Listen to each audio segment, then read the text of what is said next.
और जब किसी काम का पुख्ता इरादा कर लो तो अल्लाह पर भरोसा रखो, बेशक अल्लाह भरोसा रखने वालों को दोस्त रखता है। अगर अल्लाह तुम्हारा मददगार है तो तुम पर कोई गालिब नहीं आ सकता, और अगर वो तुम्हें छोड़ दे तो फिर कौन है उसके बाद तुम्हारी मदद करे।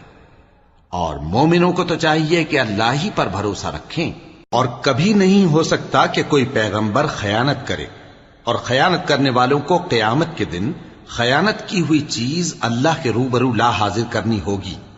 फिर हर शख्स को उसके अमाल का पूरा पूरा बदला दिया जाएगा और उनके साथ बेइंसाफी नहीं की जाएगी। भला जो शख्स अल्लाह की खुशनुदी का ताबे हो वो उस शख्स की तरह हो सकता है जो अल्लाह की नाखुशी में गिरफ्तार हो, और जिसका ठिकाना दोज़ख है और वो बुरा ठिकाना है।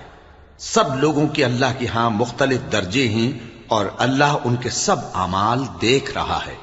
अल्लाह ने